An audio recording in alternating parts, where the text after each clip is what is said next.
I didn't realize how many hats I was wearing until I started taking them off and putting $100,000 into those salaries. Oh, fuck. And when I look at my payroll and when I look at the people that I'm paying to do the shit that I wasn't willing to do, I'm like, fuck, I'm worth a lot of fucking money. Because at one point, I was wearing all those hats. What's the most expensive job that you have to clean up and you have to charge somebody? The biggest job that we've recorded, probably around the $3 million. Water is a landlord's worst enemy. Is that why you chose this type of profession? Or did it choose me? Or did it choose you? Break it down, bro. What are 3 mistakes that you've made that a new business owner needs to take in consideration? This is the True Hustle Podcast with your host, JR. This is the True Hustle Podcast with your host, JR. My brother, you were telling me some amazing stories over there in the office, bro. Amen. 11 siblings? We're a total of 12, yeah. So 11 brothers and sisters. Damn, you are Mexican. That's like my dad. My dad has 11. Yeah, That's a big old family, bro. Yeah, it is. It is. It comes with, both struggles and also great memories, Which one was one of the greatest memories that you remember? Because you grew up in Mexico. I was born in Mexico, and I grew up there till I was 9 years old. And which one is one of the greatest memories? For me, the greatest memory I have in Mexico is just growing up. I think just the way you're able to develop, you develop much faster over there, because you're out and about. If you're going to the plaza, you're going, making plaza, damn. making runs, go and get the tortillas for mom, to the tortilleria. So you grow up super fast, So my association to Mexico is just nothing but wonderful stories. The tortillas over there hit different than the tortillas here. I don't care what anybody says. Allá las tortillas te las puedes comer solas. Solas, with a little bit of salt. Yeah. That's it. Aquí no. Aquí no. Well, yeah, todo tiene que ver con el proceso, ¿verdad? Like it's all fresh, so you're never gonna run into a digestive problem over there. So. Or all these preservatives that fucking the food here has. But anyhow, when did you discover? Because you're from Jalisco, right? Amen. Yes. Okay. He's from Jalisco. I'm from Jalisco. Y le vamos a las Águilas, compa. What happened? Somos americanistas. What happened? Because I'm sure everybody asks you, because they ask me, because they know I'm from Jalisco. From Zacualco de Torres. And they're like, well, wait a second, what happened? Yeah. So I'm going to ask you that question. So even in the family, there's only 2 of us that go for America. But even before America was my number one, I always wanted to be the contrary, like I always wanted to pinche Contreras, right? Against the odds, right? It's like all my family goes for Chivas. You know what? I'm gonna go for Atlas just for that. And then once the 90s hit and I became a little bit more knowledgeable of soccer, I associated to follow America, and the rest is history. I blame my dad, bro. Yeah, I blame him. Like same thing. All his brothers and his sisters, well, he only has 2 sisters, right? Pero todos le van a las Chivas. And I think he's like that. And like, no, pues le van a las Chivas, yo le voy a las Águilas. And ever since he was a kid. So he raised me, to be an puro americanista. So it's not like I had a choice. Like, and now that I'm a grown-ass man, I still America all the way, Yeah, I've done the same thing with my son. I think it's we definitely as parents have a lot of influence on our children. Absolutely. I think that's one of the hardest jobs, though. Yeah. Like being a parent. It really is. I think it's right there with running a business. It's right there with being a husband. They're just equally, they all require the same time, presence, Yeah. But sometimes I feel like, man, it has its challenges where I question myself. Like, am I being too soft? Am I not being... Do you have those moments where you're like, I don't know if ¿Cómo te explicaré? I was raised a certain way, right? Mm-hmm. And, having a strong father presence and, me metí a mis chingazos, you know what I'm saying? Like, and I'm like, damn. Like, am I being too, like, soft for these kids? You know? I question myself sometimes. Definitely, you know, we know one way that we were raised, but I think we're all making it our own, right? Mm-hmm. Like, I think the parents sometimes take it too far right, where there's just too much abuse, very little tolerance, there's no wiggle room.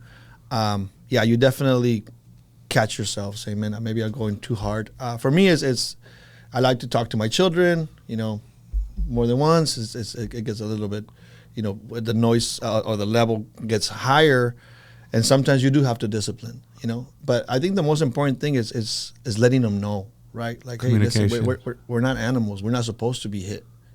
But sometimes that's how we listen, you know. Yeah.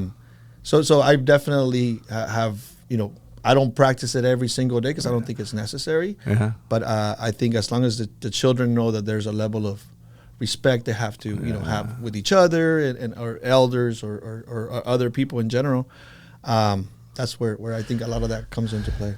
Yeah, and I think I was one of those children. Yo era bien... Desmadros. Sí. Y no, pórtate bien wasn't enough. Yeah. O, no, Bájate de ahí. Bájate de ahí, cabrón. Siéntate, hijo de Te la vas a dar en tu chingada. madre. Te vamos a dar en la madre. Cabrón, entiende. Yeah. And you know when I would listen? Yeah. Cuando se sacaba el cinto y bam, bam. Y bien sentadito. Like, no more problem.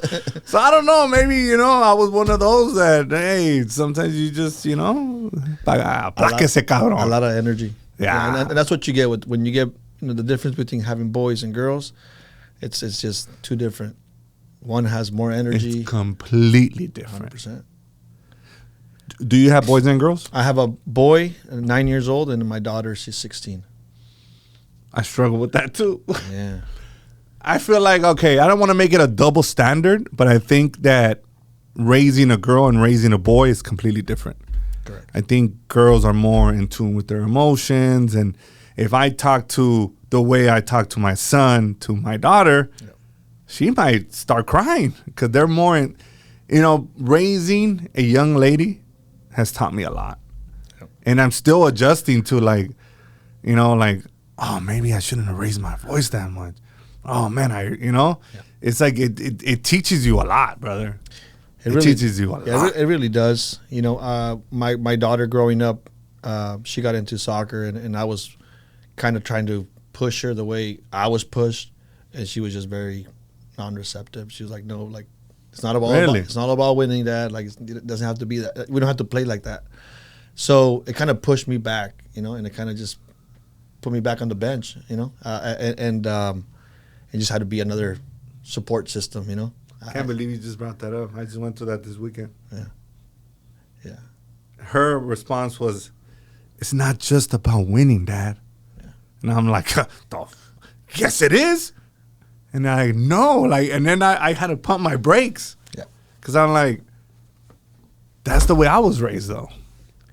Like, we don't play sports just for fun. For fun. Yeah. You think that's wrong of me, like, to have this, like, no, we're gonna win, and we practice to get better to win, and this is a sport. There is no a participation trophy. Right? I fucking play to win. Yeah. And it's like, I didn't want to be overly aggressive, but I was just like, okay, I just be quiet and eat. Like, you know, this is different. You know, because I don't want to say something. So I'm still trying to process what happened this weekend. Like, okay. So how do you handle something like that? I think the timing, right? Sometimes, like, she's learned, you know, now that she's at high school and she's playing high school soccer and competitive sports, you know, like she's like, she's realizing, dang, maybe I should have let Dad push me, you know? Because now it's somebody else pushing her. Now it's somebody else saying, hey, you didn't make the team or you didn't make the cut. It's like, I try to be that rough, and we're trying to be that rough guy to break them now, right? Yeah. So when they get out there in the real world, somebody else is not doing that to them, you know? But I think you can only do so far. You can only go so far. You can only do so much. Somebody else will will take over that, doing that nasty part, you know?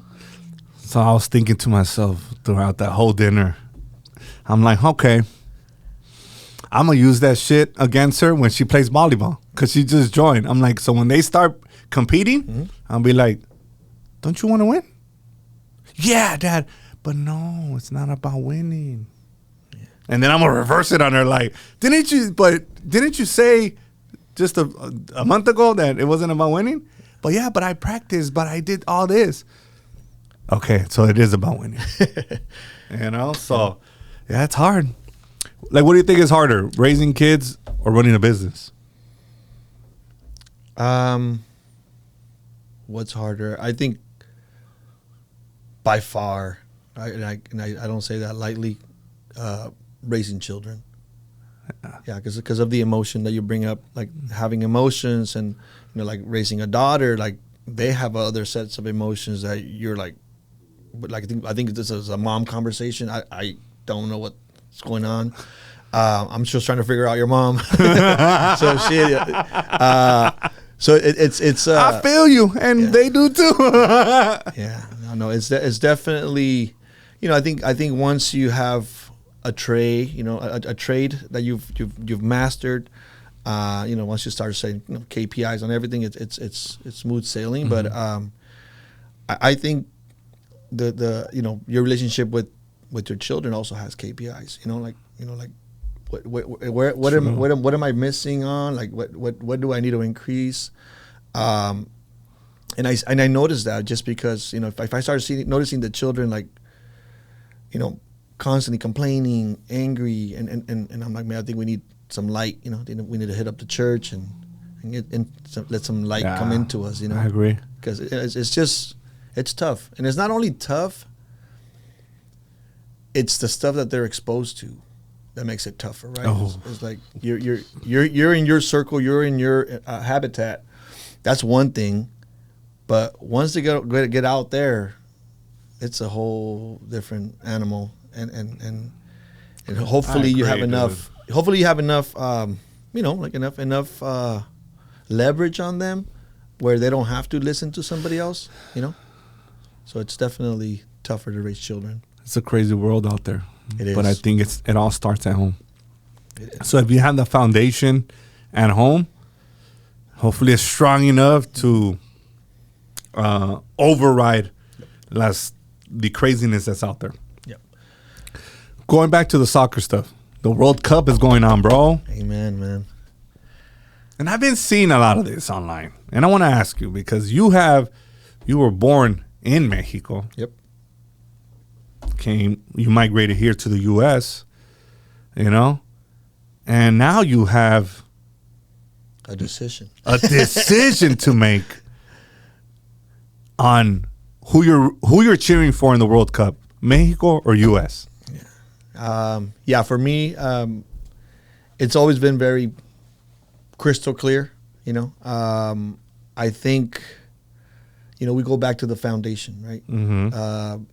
When you have a great solid foundation, you could go through earthquakes, and you're not gonna, you may get compromised, you may question yourself on who you should cheer for. Now that we're talking about soccer, but for me, the foundation, the association of all the wins and the joys and the happiness that I have with Mexico, that's the team that I'm cheering for. The national anthem, we would sing it every Friday at the school. So.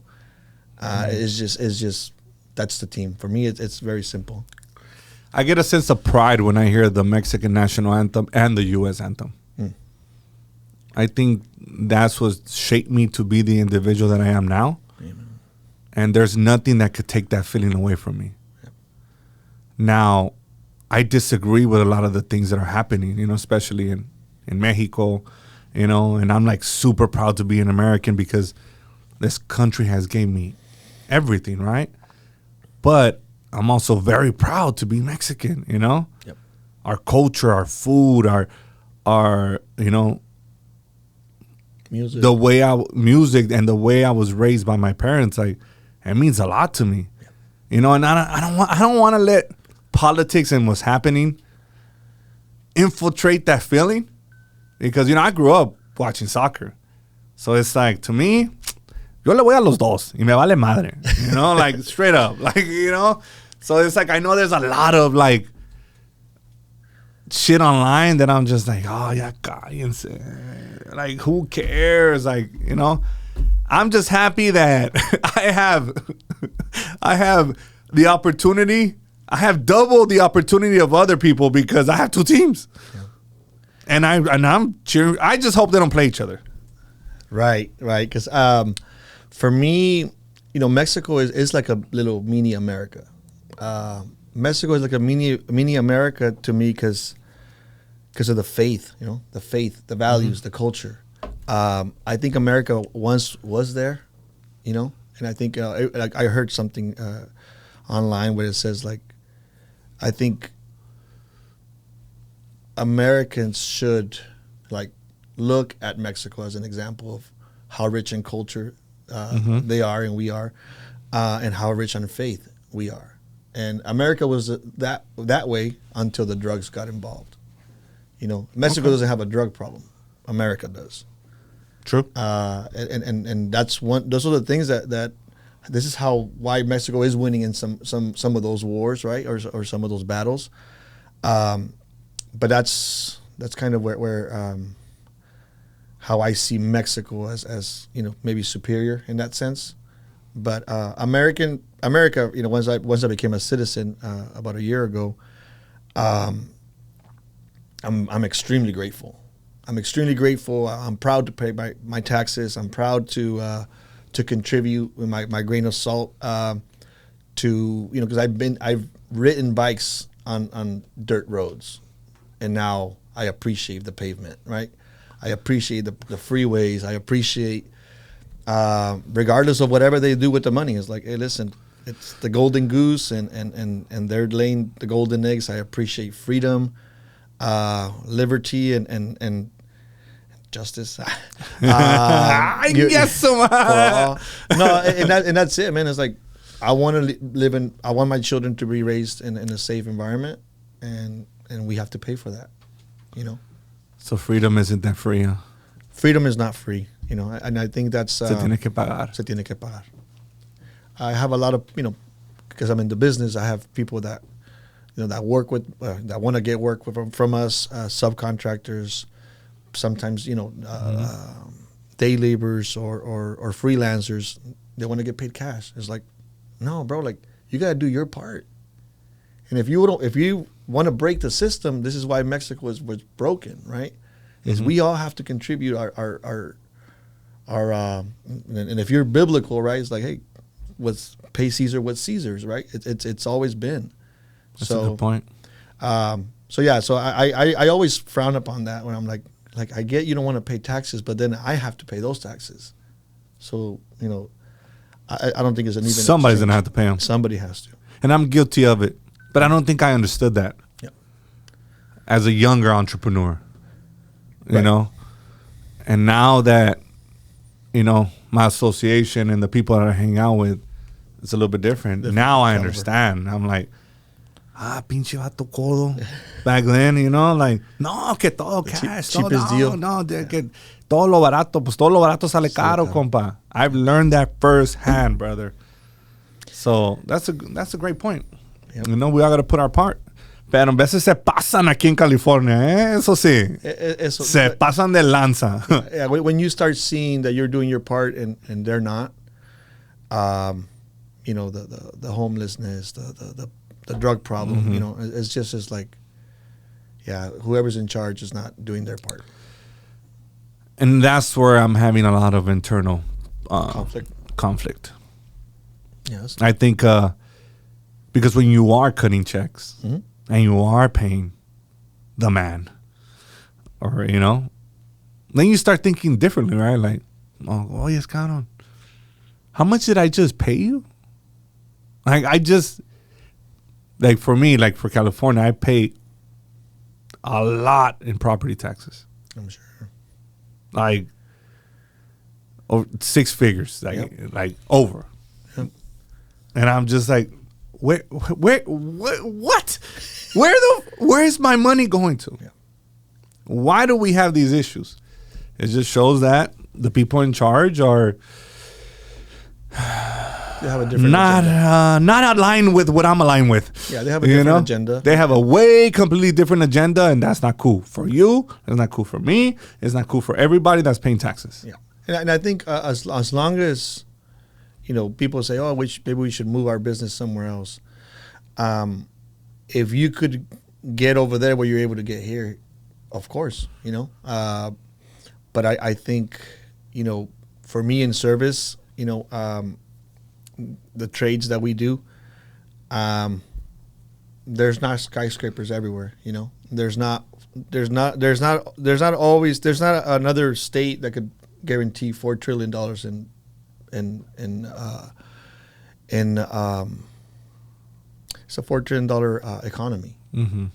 Like, you can't say that. That's like top 5, top 10 in the world. Like, Texas can't. you can't say that. It's just like, oh, well, we'll bitch and complain, but we're still here. Do you want to sell your house because it's too big or too small? Go ahead, send us a message at 323-352-7946, and let's discuss what the best option is for you. Now let's get back to the episode, baby.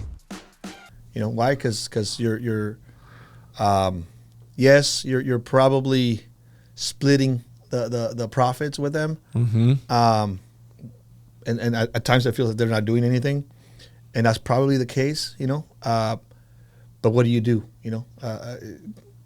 Throw up the arms? It's like, no, listen, I'm not even going to waste energy. I'm just going to keep focusing and maybe strategize, and maybe create an exit strategy that makes sense. What somebody told me once, and I'll never forget this. They were like, what is the problem, right? If you paying a lot of taxes, if you, are paying way too much, you know what the solution is? And I told him, what? He's like, make more money. Of course. And I was like, okay. Entonces ya no digo nada. Like, me chingo. And it's the truth, right? Make more money. And I'm like, yeah, it sounds easy. But, I mean, that's it. That's part of it, it. kind of, right? Yeah, because even if you look at the strategies with the baseball players, right, the $700 million contracts, it's done intellectually to not get all the money up front. Yeah. Because if you would get the $700 million up front, I pay a lot. he's paying half of that. Mm-hmm. It's like, well, no, let me get out and let me become a full resident somewhere else. Then you give me the money. Smart. So it's smart because California is going to fight for that. Like, those are my taxes. Come on, man. They try to tax the Super Bowl players for being here 7 days or 14 days. It's crazy, man. That's outrageous, dude. It's crazy. Like, hey, te pagaron aquí. You played here. Echa. I need my cut. Mochate. That's crazy. Huh? So let me ask you this. Water restoration. Water. I don't think people underestimate. Water is a landlord's worst enemy. Because water could do tons of damage. You know what I mean? So is that why you chose this type of profession or this type of business? Or did it choose me? Or did it choose you?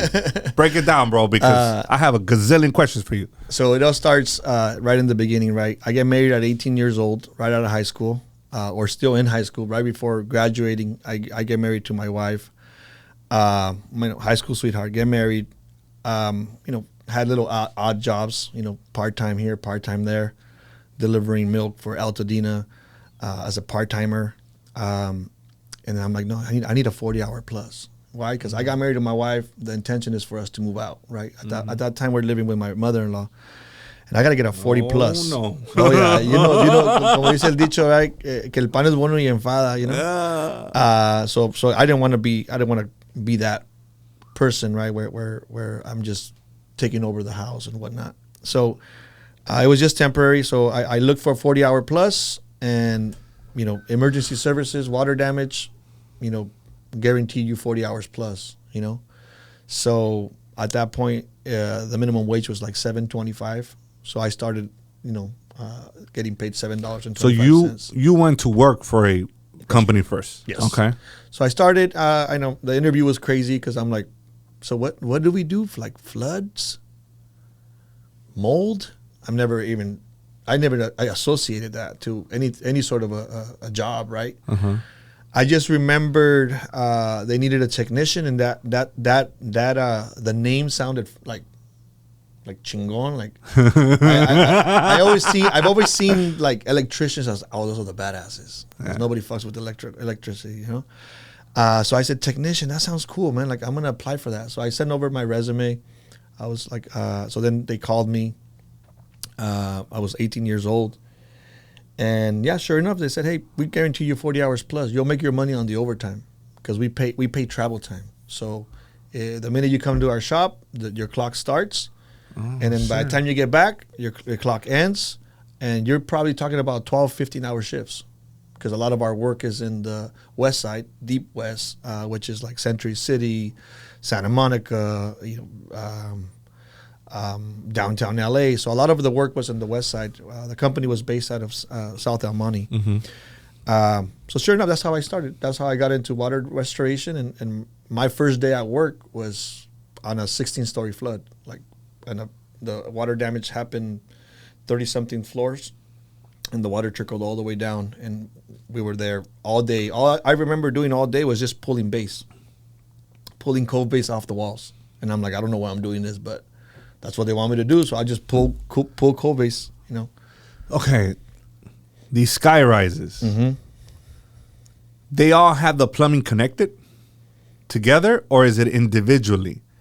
So like when you have a flood of that magnitude, todos los demás se pueden apagar and just that unit stays on? Or break it down, bro.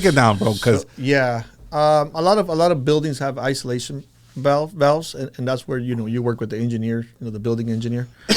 But just imagine the amount of pressure, right? The water has to go up 30 stories, 40 stories, 50 stories. So the amount of pressure and the size of the pipes, like, it's massive. So I didn't think about that. And it's constant pressure, and it has to be at a higher pressure gauge because you're having to pump that water, right? Okay, wait. Let's back it up. I didn't even fucking think about that. So cuando hay agua, esa madre, it has to have pressure to reach the ones all the way up in the 50th floor. Right. Damn it, I've been in real estate how long? Yeah, man, and it is. So cuando se quebra algo, that pressure's still going, right? Yeah. Because you can't turn off.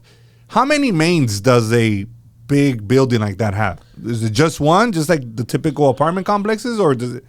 No, it's similar to the, a lot of these HOAs. We do a lot of HOA work, which everybody has individual units. Sometimes they have to shut off the whole stack. Yeah.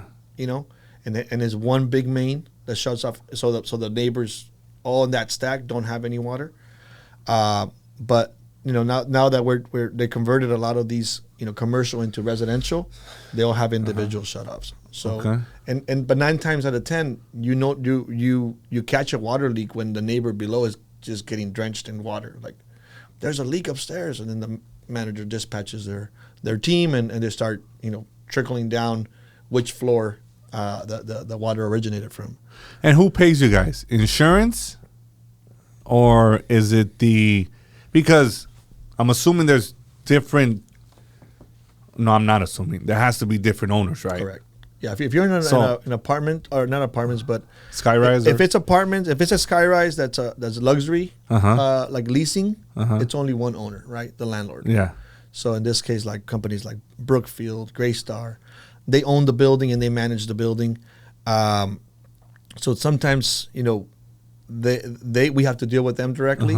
If it's individual homeowners, like some of these condos, they're all like individually owned. Yeah. So Long Beach, same thing. So all these homeowners have their own insurance. So you don't have to go to, like, if that flood hits 6 condos, like the claim, like you guys don't have to be like, hey, well, we have 6 different claims that are gonna pay us out, right? Because you guys get paid. If it's individual owners, then who pays you guys? It depends on where the source is. If the pipe that broke belongs to the building, then the building is responsible. because that's their pipe that caused the leak. But if it's a shower fixture that failed, then it's a homeowner to homeowner. So technically, I will have to have 6 different claims, and I will have to submit 6 different reports, 6 different estimates, and bill 6 different insurance carriers. Is it a hassle to deal with insurances? Yes. It's always, they pay the best if you're able to work, fast and efficient. But working fast and efficient in a high rise it doesn't always pan out, right?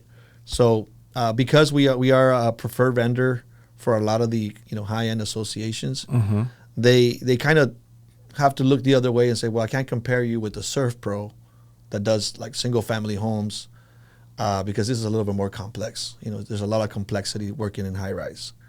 So it's a lot of education, explaining to the insurance, hey, we had to travel 300 yards from the parking lot to the lobby, from the lobby to the 30th floor, from the 30th floor, common area all the way into the unit.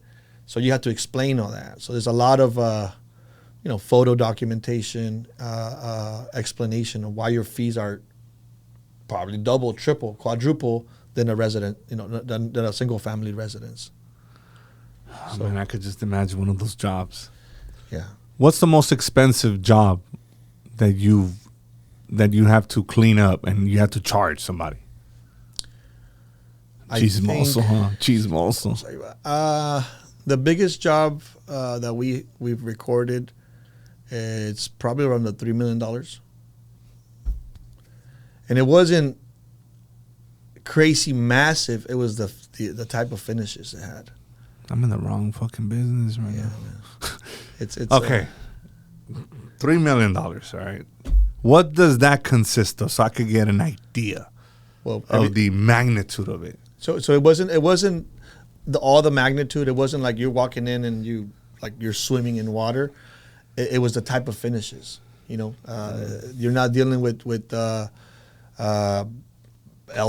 You're not dealing with laminate, vinyl. You're not dealing with any of that. You're dealing with one of a kind.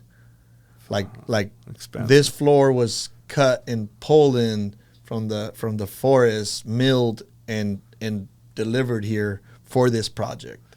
And the stone came from Brazil, and yeah. So that's those are the big complex jobs. Is not once it's one of a kind. It's like at that point the insurance companies just pretty much follow your lead. So that's where I think that's our strength. Is that we deal with more complex jobs because I've been doing it for 24 years now. That's a very long time. Yeah. What's the different types of mold that you encounter?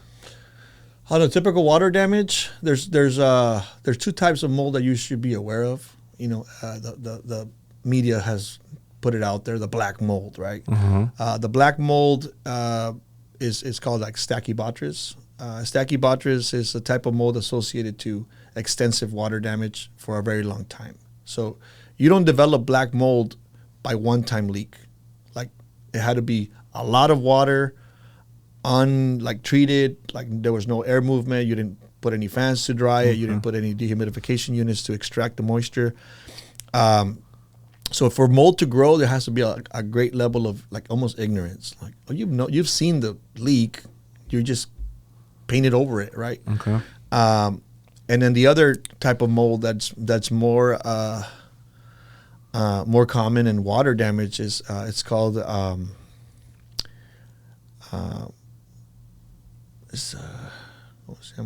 penicillin. Is a type of mold. When you go to the doctor and they ask you if you're allergic to penicillin. Yeah. That's the another common type of mold after a water damage. Aspergillus penicillin. But that doesn't have. That's the green one. If you ever notice it, the green one, that one has. That one you see it in the showers, or no? The showers, the mold that grows in the showers it has to do with poor ventilation. Okay. So whenever somebody calls me and takes pictures of like caulking or around the caulking area, the mold growing on top of it, I'm like, well, caulking is recommended to be, scraped off and replaced at least, 6 months, every 6 months. Especially if you're in rentals, like, hey, this is how we upkeep it, right? And it also gives you a reason to go in there and check out how everything else is looking, right? But it's recommended to be changed at least, once, twice a year. But that's the only reason why you would get mold in your bathrooms. It's poor ventilation. Either they're taking very steamy showers, and then they hardly ever open the window, or the exhaust, what you call an exhaust fan, is just clogged with a bunch of lint, dirt. Yeah, dirt. Just poor housekeeping, more than anything. But so the type of mold that has more of an allergic reaction, it's that green one. The green one is associated to water damages. So that's the kind of mold that we're, if we're pulling back base and we see that stuff, we got to put it back and say, man, this thing is contaminated. We're going to have to set up plastic barriers and, shit. So there's a different type of process for different types of mold. 100%. Imagine like a building, right? And I always associate, literature with like my faith, right? A building is the temple. A temple biblically is your body, right? So a building that has developed, mold, I always look at it like it's cancer. Like, that's cancer. You can't just go in there and cut it out. You have to take precautionary steps, right? Okay. So, I've always taken my career extremely serious. And that's probably, probably a big tell on why I'm successful at what I do. And it's because I've always, I didn't want to just be the nurse, or I didn't want to be the data entry guy. I wanted to be the surgeon. I wanted to know more about how did this mold get here and how do we remediate it? So, and how do we remediate it without having it spread? So, when you're treating cancer, the biggest concern is like, okay, we've identified it and it's right here. We don't just go start cutting it up. Like, we have to, protect and remove so that way it doesn't spread. So that makes sense. So just so that way we can kind of understand from a practitioner perspective. Yeah. Man, I could just imagine some of your job sites. I seen it online, and I'm like, it would suck to have like a water leak of that magnitude, like in a skyrise. Because I seen you guys taking out a bunch of water from like a staircase. Yeah. And so if it's 30 feet, so you have to do that hasta abajo. Yeah. Chingas, con razón cobras. Yeah. When you're dealing with water, like you said, it's an essential piece of any business or any structure, right? It's like blood. Like you can't run without blood. So whenever you have a pipe break or a vessel that's broken, like, you need to attend emergency, right? 24/7. We have guys on call, every month, every day. How many guys do you manage? How many guys? Yeah. It's a total of 54. 54 technicians, between technicians, office staff. I think that's probably one of the hardest parts, huh? Like managing people. Managing people, and I think when you're managing people, and you've never ran, a 8-figure company, it's definitely very challenging without systems, without SOPs, without KPIs and stuff like that. Where it's like you're flying, you're trying to drive, like you wanted to be the driver, and you think you're driving a car, and you think just by looking at the looking at the windshield you'll do it. But when you start looking at what you're creating, it's like, man, this is like an airplane. I can't rely on the windshield. I have to have data, right? Like gauges that tell me whether I'm too low, too high, like, and it gets a little bit, shaky at times. A lot of turbulence. A lot of turbulence, for sure. So. Yeah, because that's a lot of people to be managing. Yeah. What are some of the challenges that you learned towards the beginning of running your business that you thought were like, this pan comido? And then you're like, hijo de su puta madre. Like, this is not as easy. And Carlos, with Empresarios, Carlos. Hey, shout out to Carlos. What's up, bro? Carlitos. he's come into the picture of educating us. You know, to say, hey, listen, I know you're no question, bro. I'm not gonna tell you how to deal with water damages. I'm not gonna tell you how to deal with plumbing. You're the best fucking plumber. I've seen your posts. I've seen your work. There's no question. But that's only 20%. And you're like, and you know, in our culture, take offense to that. What do you mean? You know, I do pretty good. And like, yeah, well, you could do better. Yeah, you could do better. And I don't think that the machismo comes out. Yeah. So you know, one thing that he does a really, really good job is for us that we're always looking to put up a fight, and that's why we always post our in our social media or any outlet that we may have our craft, is because we take pride in it. But one of the good things that he does is he allows us to put our guard down and say, listen, I'm not here to tell you and critique how good of a plumber you are, but we should invest more time on the 80% that's missing. You know, the structure, the education, the business, working on the business, not in the business. So I've always been a fan of, self-improvement. You know, I saw this pattern when I got into the industry of, hey, this boss right here follows Jim Rohn. And he's always trying to push Jim Rohn, Tony Robbins. And I'm like, and then, you know, I remember listening to their audio and I'm like, this is pretty cool. It's just different.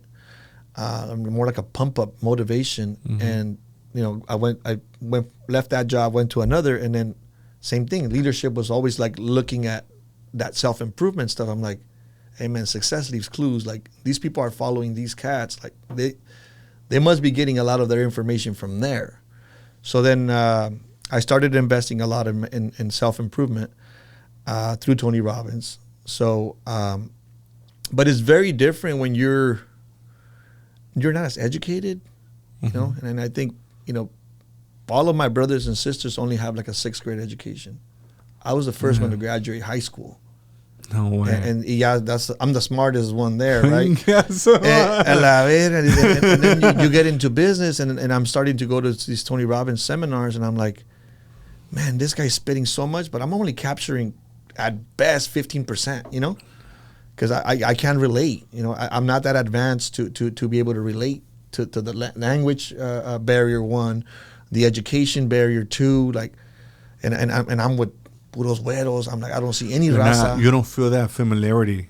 Like, you don't feel like the commonality, you know. And that's what I know. I feel you on that. When I met Carlos, I'm like, what you and Ishmael have going is what I was seeking for, you know, growing up. Is somebody that I could talk to and I could relate to, you know. And you know, the way you know, Carlos and Ishmael have done with the trades, it's just remarkable. And I told this to Carlos. I'm like, listen, quote me on this because I see it.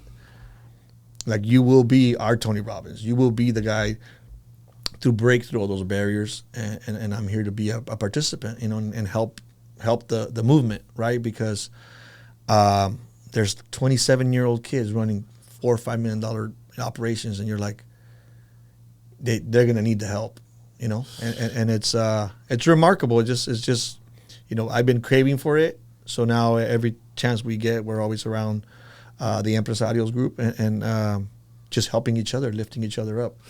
What do you think holds people back from investing in self-development courses or investing in themselves? Oh my God, man. A lot of people are looking for instant gratification. You know, Bingo. Short answer. What's going to be the ROI? You know, what's my return on this investment? I'm like, no, it's the best investment you can make, because this is something, you know, you want to invest money in the stock market, like, bro, you have zero knowledge, zero control of that. Like, you have control of yourself, and if you invest in yourself, it's the best investment you could possibly make.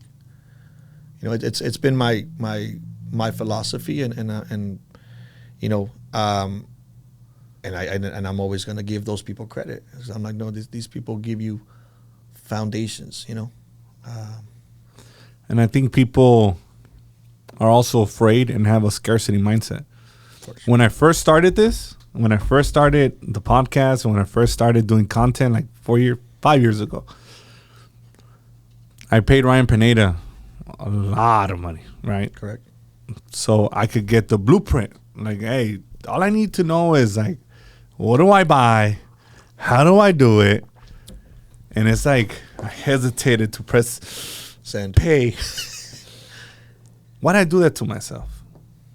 I did it, but it took me, and I could see how many people do that. Yep. Like, you need to stop that shit. Yep. It's on an investment. Correct. And fast forward 5 years. The best 15, whatever I paid them, 10, 15K, the best investment that I've done.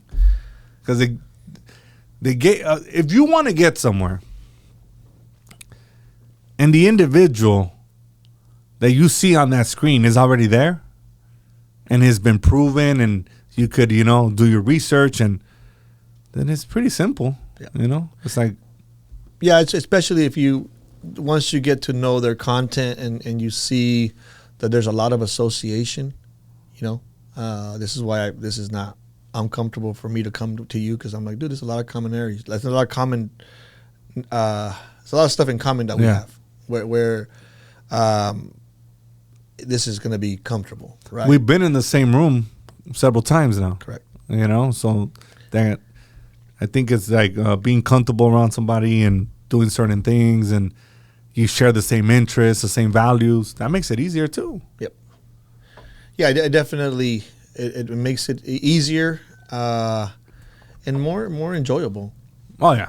I think it's you gotta enjoy the journey. I never understood it. When Kobe would talk about it's not the goal. It's never the goal. It's not the destination. It's the journey.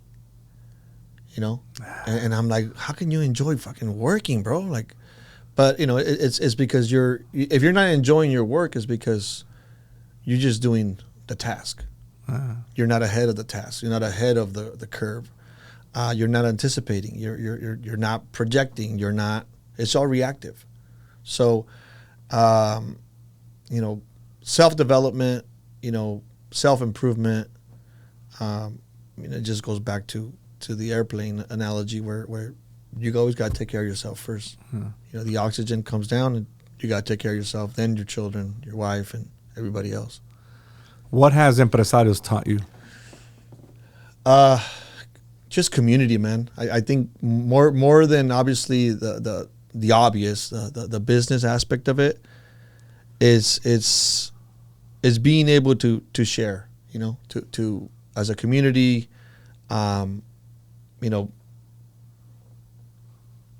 I see the struggle, it resonates with me where I'm like, come over to my shop and I'll show you everything, man. Like, full disclosure, here's how we run our plumbing department. This is how we run the electrical department. This is how we run our maintenance department. This is how we run our water damage department. These are our profit margins per trade, because I want them, I want them to walk away with, like, what can I put into action now, right? Because a lot of the stuff that you learn in a lot of these seminars and stuff like that, it takes a lot for you to implement.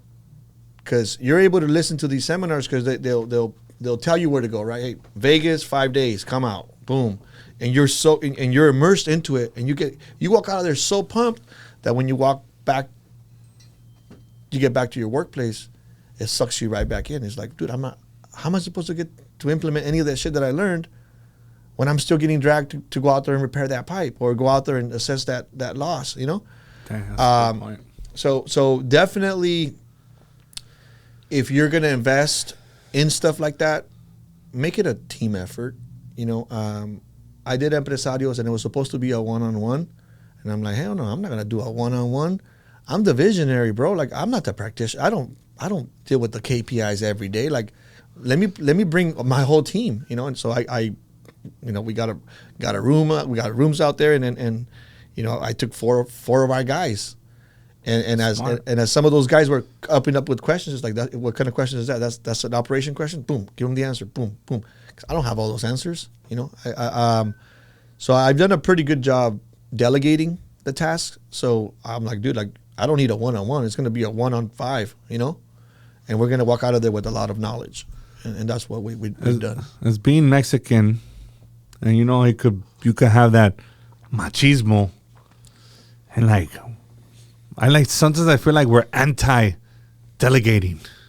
How hard was it for you to start delegating? Because I feel like sometimes we need to have control of the whole process, that it's hard to give up, some control or some aspect of the day in, day out, what's it called? Day in, day out business activities. Correct. Like, was that hard for you? I think it's hard on anybody, especially if you're. Oh, trust me, it is. I'm telling you from experience. If you're a technician at heart, right? There's nobody better than you, and that's the pride that we take, which is probably true, But at the end of the day, I think looking at your calling, like what is your calling? What is your mission? I don't believe people are lazy. I think people are missionless. People are not homeless. They're missionless. Their mission is to go get high. And once they get that high, that's it. It's over. I don't need a home. If I wanted structure, I would go get a home. I don't need to be told what time to get up, what time to go to bed. Like, so I see stuff like that, and I'm like, well, they're just living on that instant gratification, right? Like, boom, injection, done. That's it. I'm there. They're living. It's really hard because this is why there's drug addicts. This is why there's sex addicts. This is why they're workaholics. There's alcoholism. It's like that high you get. It's instant, right? So like, how do you tell somebody, hey, no, like come to a real life and struggle? Like, fuck that. I'll just get high and forget about everything. So that's so true. So I don't blame them in a sense that we become instant gratification culture. Like, we always want instant, like instant high, instant this, Instagram. Like, we want to instantly show you how successful we are and how badass of a car we have and the rollies and all that stuff. And I'm like, we gotta. I think we've gone too far in the hustle mentality, where if Ish, as he's opened up his story to us, and he shows you, hey, how do you get from 0 to $108 million? And he has you on this, what? How? If he was to break down all the sacrifices and all the fucking breaks that happen, I don't think a lot of us would want that, So with That's all factual. due respect, like that's my boy right there. And I'm like, fuck, man, you're able to do something that not a lot of us are, not just not wanting, but not willing to. It's because it's very difficult, brother. It's a bitch. It's a bitch. Sacrifices, stress, dealing with people, dealing with the back end of the business and not the back end that nobody sees. Correct. People only see the final polished product. Yeah. They don't see all that shit. And then sometimes you're like, damn, yeah, I don't know if I'm down to do all that. Yeah. Because it's a lot. It It really is, and I think for me, it's when you talk about, if you want to compete with the best of them, you have to make the people around you better. And I think the biggest person that I know, it's like people like Michael Jordan. Right, Michael Jordan, and the closest replica to that is Kobe. Right. And for me, he's my GOAT. Like, there's no comparison, because it's my era too. It's like, dude, I saw him win championships. How old are you? 42. Damn, bro, we're the same age. Same age. So, but Michael Jordan always made the people around him better. There's Scottie Pippen, there's Steve Kerr, like, and I think that's when you are trying to achieve something, at the highest, it becomes simple. You know what? do I want to be an entrepreneur or a solopreneur? Do I want to ride this by myself and keep the profit? Because I started this company with 3 people. I'm like, and it was about 4 of us. We did $1 million job. I'm like, there's a lot of fucking leftover money. And it's only 4 of us. I remember walking in and I'm like, you know what? You're treating lunch, bro. We're going to go to the Ford dealership and everybody pick out a truck. Like that. And telling the GM, like, we're going to pay cash for that. Because you don't know any better. You're living. Nobody coached you. Nobody coached you and said, listen, bro, that's not a good write-off. You're going to owe all that money. You're going to pay taxes. Yeah, on it. So technically it's not $1 million. No, dude. So definitely have learned a lot of, and it's crazy because when you're around the community, you're like, no, dude, I've been audited. I got hit with $329,000. People are like, all right, cool. I don't have to pretend, And you get to see people's confession of like, dude, I'm in that problem right now, And I'm like, dude, like, this is where you got to tighten up your shit. Because as a man, as a man that knows your craft, you're going to know how to make money. Uh-huh. What do you do with the money after that is going to dictate whether you stay in business or not. Oof. And I was really good at making money. Why? Because I come from nothing, so I know how to save. You're a JR. Shit. Hey. So you know how to save, and you love to compete. So you're going to compete at the highest level.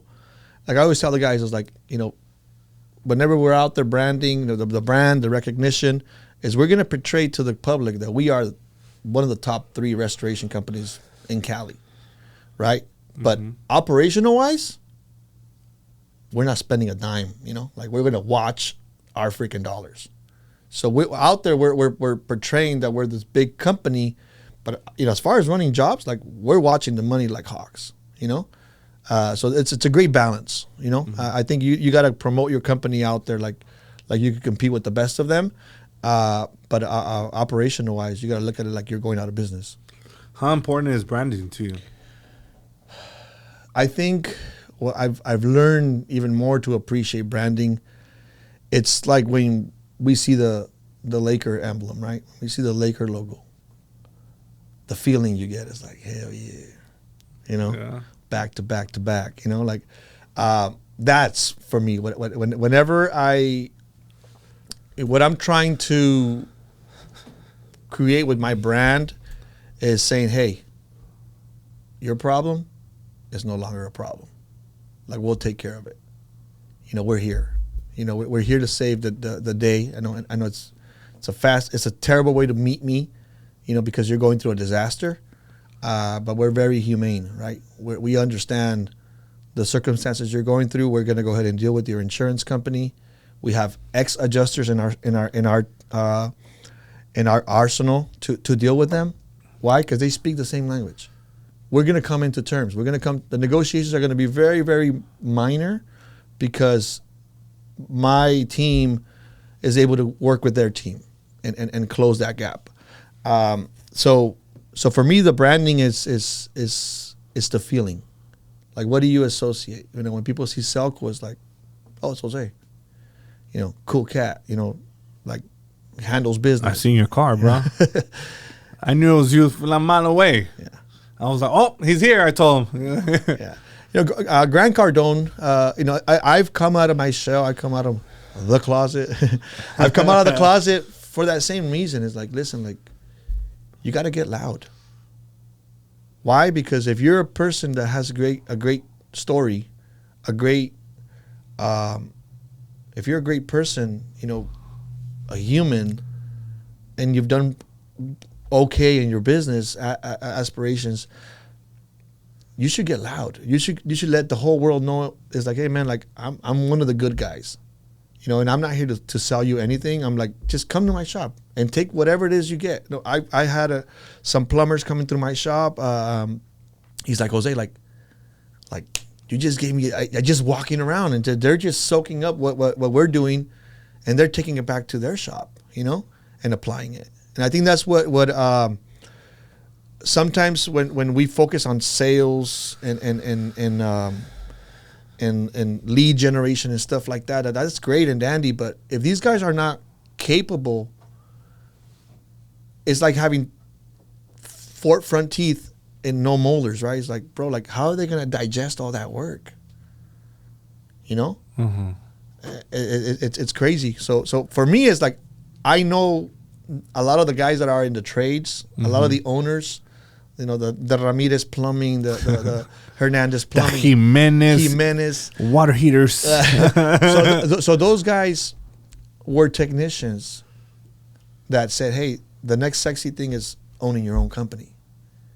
And they were badass technicians, you know. I think now we have to invest more time.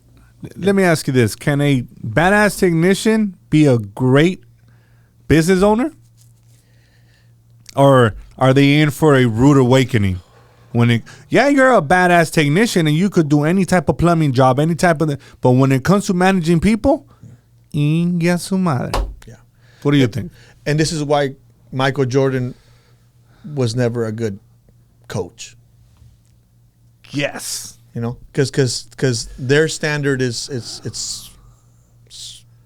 crazy high, and it can't easily be duplicated. Right. So I think to be a great leader, you have to learn to be a great student. Right. Yes, you could make a badass technician into a really badass owner. The ultimate, if you ask me. Takes patience. You would have to be patient. You would have to be open to say, you know what, everything that I've learned, like you have to get, like you said, trust somebody else to do it and believe in them. I've my brand has fractured at times because you let somebody else carry it. It's like, bro, that's how you handled it? Like, man, like this is my pride and joy, man. You gotta take care of my baby, you know?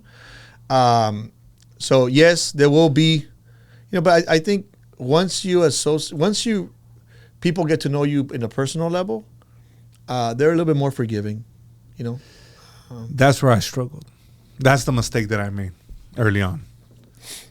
I had the Michael Jordan, Kobe Bryant complex. I wanted to make everybody like me. That's not going to happen, brother. You need to focus on their strengths and what they're good at. Me, I wanted to make everybody a top-notch agent. Yep. No, you have to do it this way, and you have to be here at 9, and we have to prospect. You have to work off your schedule. You have to do this, and you have to do this. And they're looking at me like I'm a fucking robot. Yeah. And I'm like, but don't you want to, isn't this what you want? Bottom line is, I made that mistake, brother. Yeah. I don't think I made a very good coach. You know, I just wanted everybody to operate like me. Yeah. And I think I'm in the same boat. You know, there's no, when you're a, you know, high level achiever, and you've done it, and you know, but it goes back to systems. This is why McDonald's is able to operate a multi-million-dollar store with a 16-year-old. You know, it's where are your systems? It's like, bro, like your standards have to be dumped as part of SOPs, and this is what we do. And Carlos has a different philosophy. It's like, you know, for me, I've always enjoyed feasting. You know, I wanted to be a big meal and for everybody. And, you know, some people, you know, Carlos will tell you with all due respect and love him. But, like, I'd rather have 10 guys to produce the same amount of sales versus 50 guys, you know? So it's just, it goes back to how you view things, you know, and sometimes, you know, having 50 associates, you associate it to pain. It's like, hell no, that's a lot of freaking overhead. I would never do that again. But it's always the association. It goes going back to the soccer analogy is like, bro, like it's whatever you associate. If you're 50-50 is because, you know, whenever you're out there, you're having a great time. Whenever you're out here, you're having a great time. I think business is it's a learning curve. Like working on the business is going to teach you tons of things of what not to do. Yep. That's what it's done for me. And like, hijos de puta madre, I won't do that shit again. So it's like, on the job experience, it's the best teacher for me. It's like I've learned on what not to do. And now that I'm associating with different people, it's just simplifying things for me. Because now I don't know everything. Okay? So now it's like, hey, how would you do this? Like this, and this. I'm like, ay, güey, sí sabe. But how did it all start, right? You talked about when you were a child on how las chingas, right? It goes back to the same thing. That's the best way you learn. Damn, psychoanalyzing me right here, bro. It You're goes back, fucking right, full ass circle, It's like I gotta what learn the hell? hard way. Pinche necio, Que you te know? bajes, cabrón. You know? So it goes back to It that. goes back. It's like you tell a child, no le toques ahí, cabrón. Te vas a quemar. They look. Y se queman. So sometimes you gotta learn that way, right? And there's two ways of learning the your own mistakes, and I think the most powerful one is when you learn from other people's mistakes. Because if you're able to learn from other people's mistakes, you don't have to go through that pain. Exactly. And you don't have to go through those losses. And you're like, wow, That's the smartest way. smartest. So I hate reading books. I'm not a literature type of guy, but I love talking to people because I'm reading people, right? I love playing poker because I'm like, I'm reading. Oh, entonces I'm tú sí reading. sabes jugar. I'm reading what your hand gestures of you know, like the way you're handling the cards. It's like, is it passive or are you like holding onto your cards because you have those aces and you're like, my turn. You just waited to do, you're waiting to push in. Oh, poker player right here. Yeah, a lot of I think, when God gives you 2 or 3 different talents, and if you're able to double down on those talents, you become really, really good at it. I'm like that, but with people. You're like that. I can sit there and read somebody Yeah. really, really well. Mhm. And I know within that 5-minute conversation, if we're going to develop a relationship. Whether it's going to be a long haul, seasonal. I'm gonna look for a way to fuga. Yeah. Fuera, vámonos. Hey, There's no I'll association. pretend I fucking have a phone call. Like, and I'll walk away. Amen. And I think that's a gift that I have. Yeah. It's Yeah, like you. Well, then again, some people are so full of shit that you instantly know. Pinche vato mentiroso. You know? People talk. People, like they see me spending a lot of time with, around Ish and his operations and just him as a person. Like, how do you tolerate that? Like, he's almost like just too loud and arrogant. That's what it takes, though. Arrogance and I'm like, well, it doesn't affect me. It affects you. Because maybe you lack confidence. I call that shit confidence, and I'm like, no, like it doesn't bother me, If that doesn't motivate you, bro, I don't know. I've had him. He sat there. Mhm. When that episode finished, puta madre, sentía que I could fucking Go through the take wall. over, like, voy a quebrar todo, me vale madre. Yeah. That's how I felt. Yeah. I feel motivated. Yeah, he's definitely crazy like Elon or Steve Jobs. Like, he's got that crazy ass mentality. I could do anything. And when people say, I want to be like him, it's like, no, careful, man. Careful what you pray for, right? Because back to the fundamentals, to the foundation, is like, he didn't have his mother there. She passed when he was 2. Like, I don't know. Do you want to trade positions with him? Now that you see the outcome, he's got the feds, the money. Do you want to trade positions? Do you want to not have want to be have your mother not present for all those years? I don't know, man. I'm like, I know for sure. For me, it's like, you know what? I'm not down. I bless him, bless him with health and like good energy for him. Thank you, because you've made me appreciate my mother even more, right? So I always look at the end and I put the connect the dots looking back and say, man, like, that's why he's that. That's why he's that guy. That's why he's, that's why Relentless. he's relentless, harsh at times, and he'll tell you like, let's stay buddies, because if you work with me, you won't like me, because he's just relentless in his business practices. At least he's honest. 100%. What else do you want? You know? I have that sometimes. I learn how to tone it down. Yeah. I'm really like, and sometimes we don't realize how negative we're being. Yeah. Because our delivery sucks. Well, speaking for myself, my delivery sucks. No. And it's like, and sometimes it takes that individual around you to be like for me, it's my wife. Like, did you just say that out loud? And I'm like, what? She's like, oh my God, you were so rude. And I'm like, it's the fucking truth. Yeah. And sometimes it's like, brother, you got to say it like that. And now I'm more conscious, you know, and then being around some really high efficient individuals. Yep. And I'm like, that fool sounds like a dick. Yeah. And then somebody will be like, well, that's how you sound, fool. And like, oh shit. I'm like, you know, so yeah. I think when you're in a part of a community with other, you know, gladiators, right? Other warriors trying to, you know, make a name for themselves, provide for their families. I think you give each other that permission. Yeah. Hey, talk to me straight.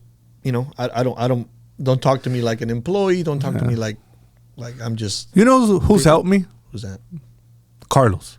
Carlos is good, man.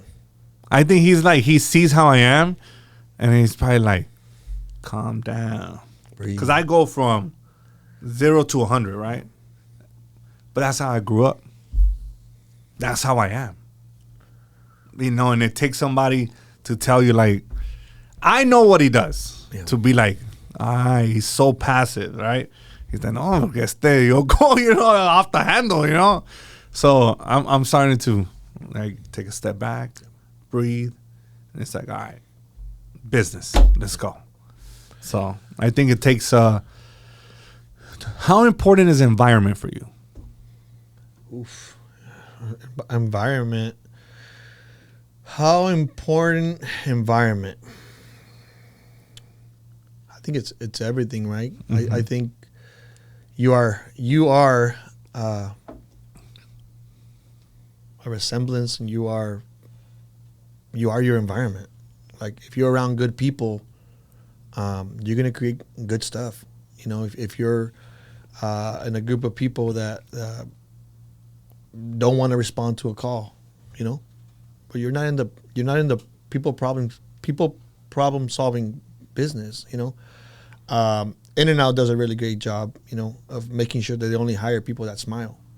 Why? This is why we experience it as customers. We walk in, it's like, why is everybody fucking happy and working like a team, and they're all in link, right? Everybody's so jolly here at the fuck. Yeah. And that comes from the founder's wife, right? Like, mm-hmm. She was all about customer service. The husband, the grandpa, was all about precision, you know, quality, like non-negotiables, like a lot of the higher achievers, you know, that some of us are, is like, mm-hmm. But if you're able to mix both of those and make them part of your you know, standard operation procedures, is like, this is how you get in and out, you know, a great customer experience with great quality food. And if you're able to, you know, look at those kinds of brands and associate as much as you possibly, because we're not going to be the first ones to do it, right? Any business, like if you're able to associate that great customer experience with high quality, don't worry about the profits. They're going to be there, you know, because it's a guarantee. Why? Because you have In-N-Out as your you know, your pioneer, the ones that you know you could follow. And that's why they're the number one burgers. Amen. In-N-Out burgers are the best burgers in California. Yeah. Their menu is super simple. The customer service is superb. Quality is amazing. Yep. Their business model, top notch. Name me one burger that's better than In-N-Out. I'll wait. Yeah. Nobody like In-N-Out, yeah. bro. And that right there is going to go viral. Yep. Have you had Whataburger in Texas? I have not. Here we go. You ready for this one? That is their version of In-N-Out. That is not a version of In-N-Out. Let me tell you that right now. That is like a version like of a hybrid or like a better McDonald's. Like Whataburger is not it's not it. Sorry, my Texas friends and my followers. All right. You can't compare Whataburger and In-N-Out. It's like having a Rolls Royce and a Honda. Oof. You can argue with me all you want in the comments, but In-N-Out is number one. Yep. It's the best. And imagine a lot of other business owners will follow like the way they run their business, even though it's a food business. But at the end of the day, it's the experience, right? It's Yeah. the association, the brand, right? Like what we talked about branding is it's just what do you associate as In-N-Out? It's like quality, great customer service, clean, consistent. Like, isn't that what you want in your business? That's How important is your longevity. appearance for your business? Appearance is number one because you can never have a second chance on the first impression. Your first impression is everything. The way people are gonna judge you. I've always been I'm like, hey guys, cover up your tats. Why? Not because we're in a different era, right? In the 90s, like tats were something else, right? Completely different. I grew up in the 1990s. If you had tattoos in the 90s, you were a cholo. Yeah. And your tia was going to talk shit. Your tío was going to talk shit. They were going to tell your grandma in Mexico que eres un pinche cholo, que ya te tatuaste, que sabe que chingados. It ain't like that now, but sorry, I just had to make that point. No, it is true, right? Because when you're in service, you're the people you're serving is people that have homes or multiple homes, right? Like they're not going to be your 20-year-old guys, right? So it's a different generation. So for my guys, I'm like, listen, just cover up the tattoos. Why? Because you don't want the customer to associate the tattoos to a gang situation that they've lived through, where I'm like, you know what? I don't feel at peace. I'm going to stay back and watch them work because I would never show up with a short sleeve shirt to any of my appointments or anything. And I have tattoos. My number one rule when I did get my sleeves is I will always respect my job. Correct. And I would always going to show up professional because I'm not dealing with people I'm dealing with high income earners, people that these things matter to them. Yep. And this is my job. This is my profession. So I'm not going to ever show up with a short sleeve shirt. Even though I get people like, oh, why don't you? They need to accept it. Okay, I understand what you're saying. Yeah. But that's not how I operate. I need to always have the long sleeves. The only time that I'm starting to is on the podcast, but it's a different setting, right? It's your setting. But for my business, they're coming to you. yeah, but for my business, how long did it take for me to even show a little bit? But and even then I still feel a little bit uncomfortable. Yeah. So I understand what you're saying. Yeah. So first impression, the vehicles, you're gonna get the haters, right? Get the people who say, "Oh, look at these guys driving Teslas." I'm like, for me, the reason why I chose Tesla for our sales guys was, listen, a lot of our sales guys were technicians, promoted into sales. A lot of us lack confidence. A lot of us are not investing time and money into self improvement. And I try to emphasize that to them. Is like, listen, if you watch that Tony Robbins video, that front row cost somebody $10,000, and it's the same message. Like, if you are able to sit down and take notes and apply it, you just got yourself a free ride thanks to YouTube. And people, because I paid the money, so I know what the value of something like that, like being front row. Like, dude, that he dropped $15,000. So, for you have, all these great audience, you have a lot of, I want to be as practical as I possibly can helping our people. Mm-hmm. You know, I think the movement that I'm hitch-offing right off of Carlos's playbook of, listen, these people need help, and I want to let the whole trades know that, hey, I'm here to help. I've been in your shoes. I started this company 15 years ago. I know the struggle, you know, and even when you start really making money, I know the other struggle that's going to come, which is the taxes, the IRS, you know, knocking on your door, and they will hold you down, you know. They would. What are 3 mistakes that you've made that a new business owner needs to take in consideration? I think, you know, it's definitely surfacing, you know, knowing, don't just start laying down the bricks. Like when you're building a house. When do you build a house? As soon as it's finished, you know? You have to do the engineering first. You know, why are you starting a business? That's a big reason. Like, why are you starting a business? So when I ran into I didn't want to let go of the task because I was so good at it. It's like, so why did you start a business to begin with? You know, I started getting really angry when my right-hand guy left and started his own company, you know? Oh, hell no. And I'm like, okay. Oh, fuck. We're going to talk about that. The biggest mistake, right? We talk about the biggest mistake is, why did you open up a business to begin with? Was it to help people or help yourself? And I'm like, all right, this is what I prayed for, right?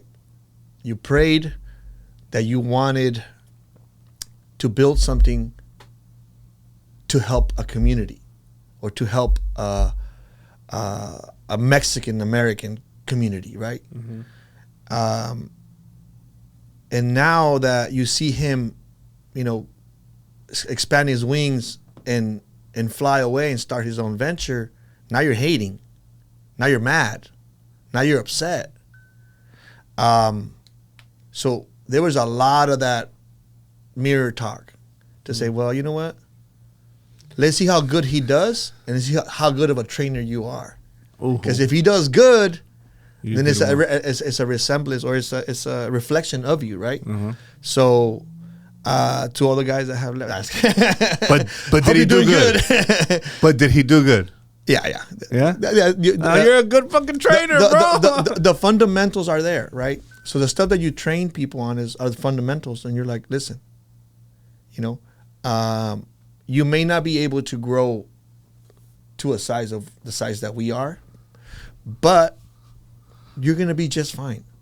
And not only was that the occasion, not only was that one, it was multiple guys that left and started their own business, and they do good. So that allowed me to say, man, I have the right school.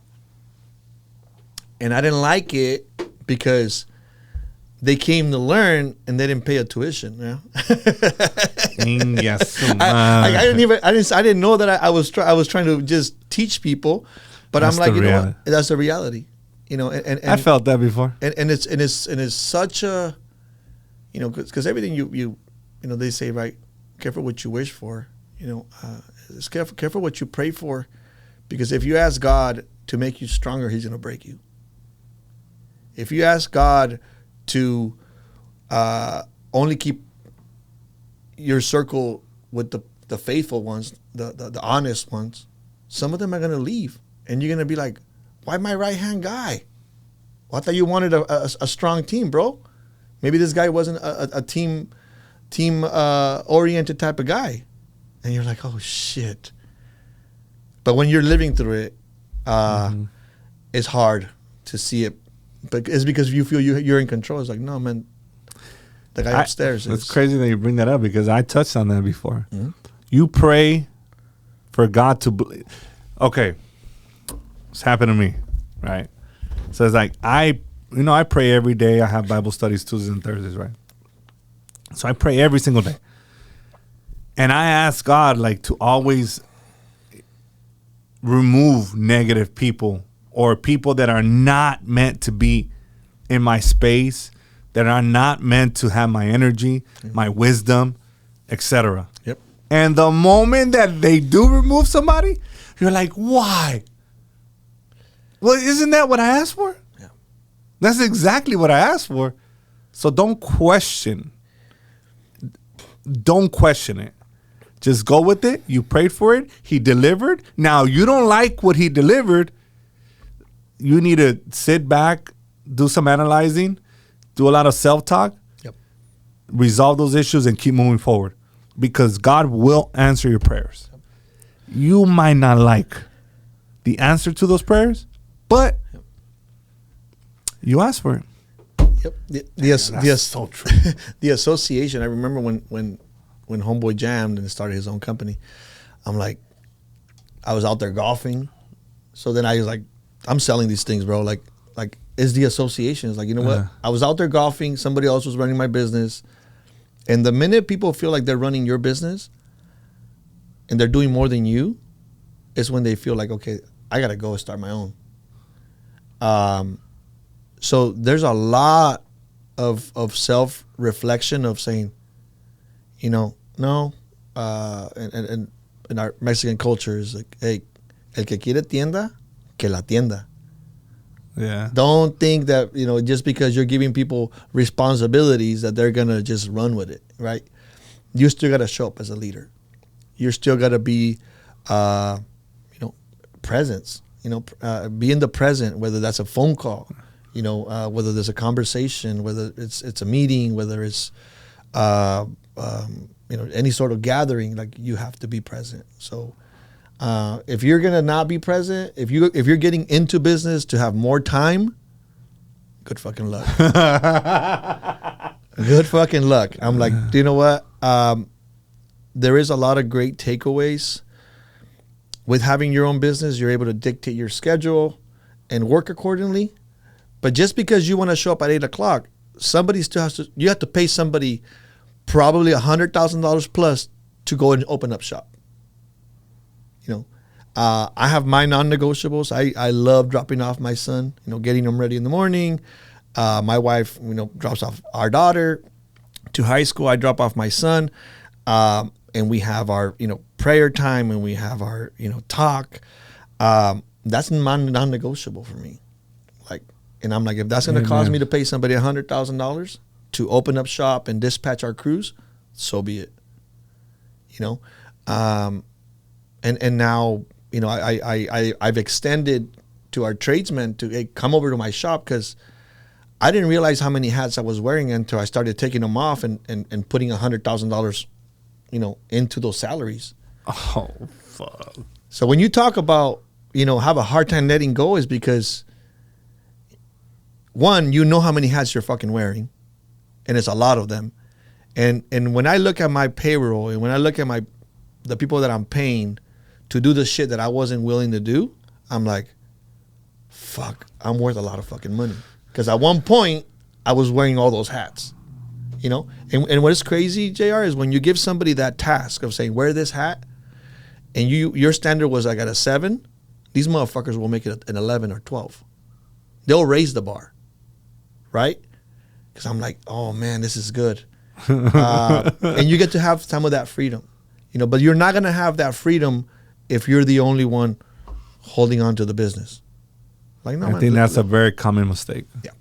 Very common. So number one mistake, you know why you're getting into business. And number two would be another common mistake that I made. Buy everybody trucks. But yeah, know that if you're good in the front end, you know, if you're really good in the front end and making money, because you're transactional, you know, when somebody says, hey, I bought that thing for $20 and you're out there selling it for 80, you're like, dude, I'm going to make money on this, right? Know that there's going to be what's called gross profit left over, and after you pay all your overhead, there'll be net profit. And if you're not disciplined with your net profit, because after that net profit, you have to pay your taxes. If you're not disciplined with your net profit, you're going to find yourself in a world of trouble with the IRS. And if anybody will take you down, is the IRS. They will fucking fucking hold you down, man. They'll take away your passport. They'll fucking lean your shit. They'll start calling your clientele and say this guy owes money. Like they'll start really. No, really, they fucking They won't. will. They will. You want to hear something crazy? Talk to me. The IRS will do all that. Yep. And we have motherfucking politicians in Sacramento that can't account for $24 billion. Yeah. Go figure, huh? We're going to destroy you for not making a payment, but we're not going to do a damn thing for somebody mismanaging $24 billion. Yep. How crazy is that? Yeah. That's great. I just had to throw that in there, dog. This is crazy. Yeah. Watch your you gotta give the accountant's gonna tell you how much you owe. So forecasting as much as you possibly can. And another common mistake that I made growing up.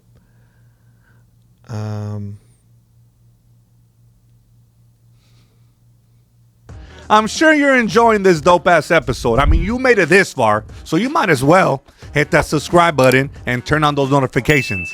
Now, let's get back to the episode, baby.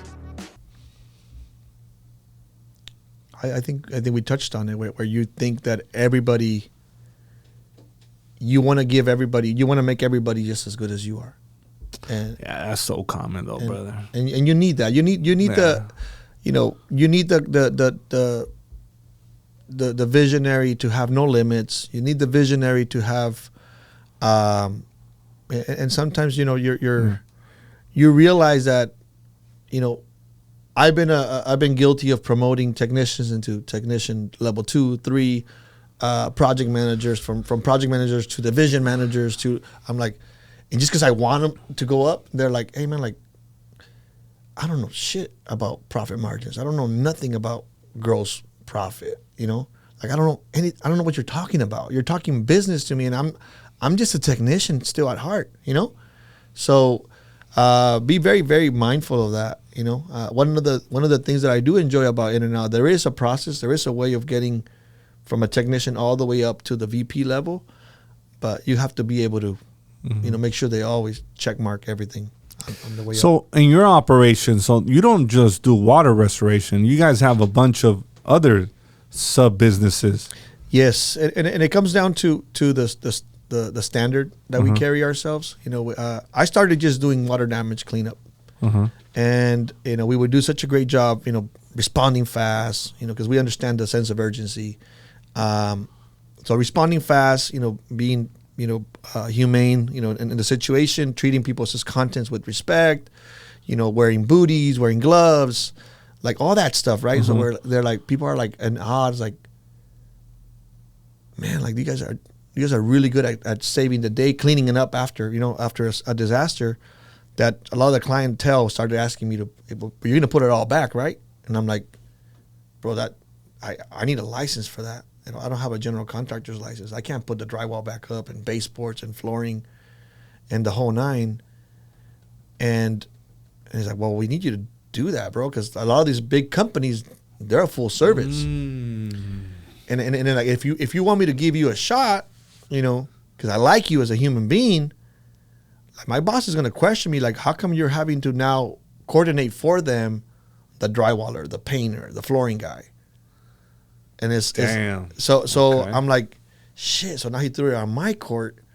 So the original founder, Celine Cortez, that's what Celco stands for. He founded the company in 1993. He was a general contractor and had the plumbing, electrical license under him. And earlier in my career, I had helped his son get off to a good start. He was doing electrical work, and I started shooting him work because I was the general manager there. And the dad was very grateful. That when I went to go knock on his door and I said, hey man, I need that GC license. I could get a couple of guys who, hang drywall and do mudding and paint, but I need that license because I need to, these big buildings want me to do it all. So then, so then I went, so he was like good with it. Like, all right, cool. Just pay me this fee every month. And then, so I started doing the drywall and paint. And now the customers say, man, like, I wish whenever these things would occur, like, you would also do the plumbing because you guys are already here and you guys should, what it comes down to, JR, is as a landlord, as a property manager, you don't want to make all those fucking phone calls. No, you don't. You don't want to call the plumber and then call the restoration guy and then call the rebuild guy and so on and so forth. It's like, bro, like, I have a problem. Can you fix it from A to Z?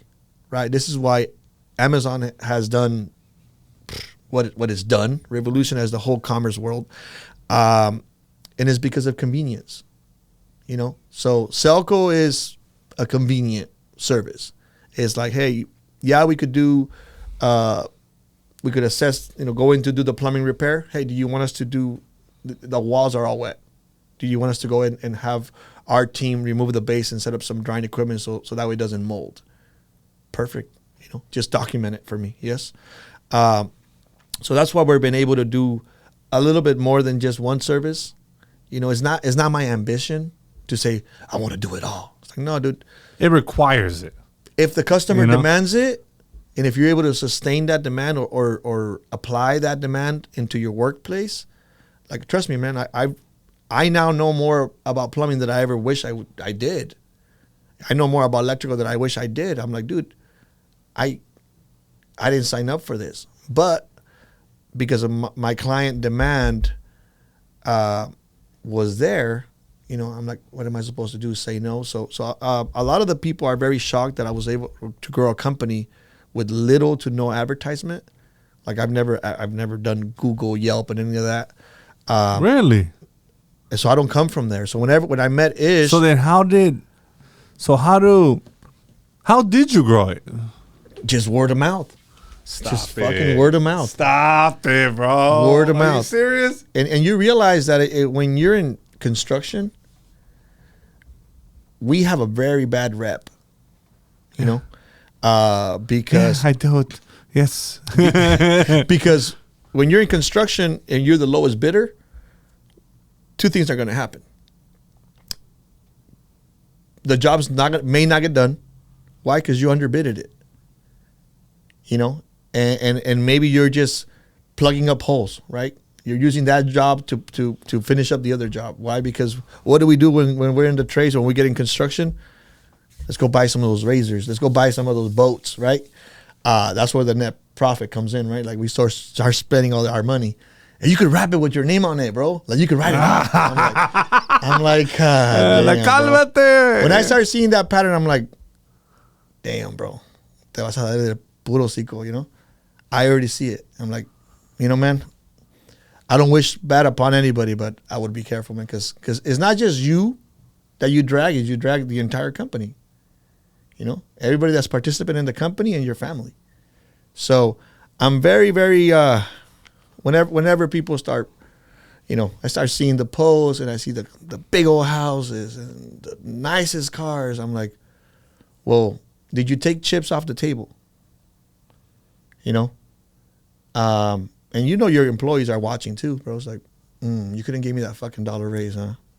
That's the crazy But I see part. that fucking razor bastard, I seen that fucking nice watch right there. Yeah, and they see. Then listen, like, you're not gonna be as humans, man. Like we are fucking watching everything, and so yeah, man. It's those are all little common mistakes that I see people. It's like, well, listen, like, if you started the business just for self-satisfaction, go ahead, do your thing, but don't hire any more people. Don't go to the empresarios. Don't go to the issues to teach you how to grow, because then you're just trying to fucking put so much food down your throat. You're gonna choke. You're gonna fucking choke. Which one is the highest paid trade? Water damage. That's right. Water damage. Water damage has been the founding trade for all the other trades. Because it has such a high profit margin, you're able to fund all these other ventures. It opens the door for all those. It opens up. Why? Because if there's a level of consistency you have with that trade, see, for us has been, we're a preferred vendor for a lot of the high-rise, luxury associations in downtown and downtown Los Angeles, downtown San Diego, downtown Long Beach, Irvine. We are a preferred vendor for them, and we're also a preferred vendor for insurance companies. So we get phone calls from farmers, travelers, Wawanisa. Really? So not only do I have one funnel of business, we have multiple, right? Multifamily. We do a lot of work with multifamily apartments where, hey, like we need you to do it right, but we need you to do it quick. Like get in and get the fuck out because I got to put the tenant back in the unit, right? Because it's costing me money. So, by far, water damage is lucrative as far as profit goes. Yeah. If you're able to know what I know, 23 years later, and what's made me a better restorer is that I now know all the other trades. So when I talk to an adjuster, I'm like, hey, I could dry this cabinets in place, or I could dry this kitchen in place without having to dismantle it all and get to the drywall and get to the insulation. But it's going to cost you, $12,000 versus me ripping it out and costing you $60,000. So you can't have that conversation by just knowing water damage. You got to know how to build shit back. You got to know the value. When I walk into a home, I could tell you if that's something that's a walnut finish, that's oak, that's white oak, that's high end, finishes.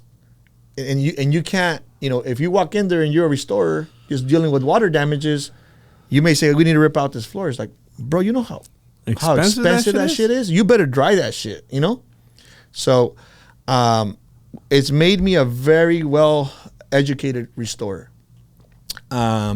which gives me the liberty to say, okay, now we could expand. I want to expand from the LA market into the Orange County market, and I want to do it in that fashion. And you guys have that reputation. Yeah. 15 years. What's the biggest hotel brand that you work with? Biggest hotel, and probably the highest level of concierge style at Four Seasons, man. Four Seasons. It's I didn't know what Four Seasons. I didn't know what Four Seasons was until I started, looking at it. I was like $1,000 a night. And I'm like, oh man, that's on average. Some baller shit. It's baller stuff. So you're walking in there and you smell luxury. You smell, and the way they make you feel as even as a service provider, right? Is like the level of training. When you're walking in, hey, Mr. Tavares, like they're treating you like you're a guest. No way. And it's just remarkable, to be associated and to be around, people of that kind of caliber, because there's levels, man.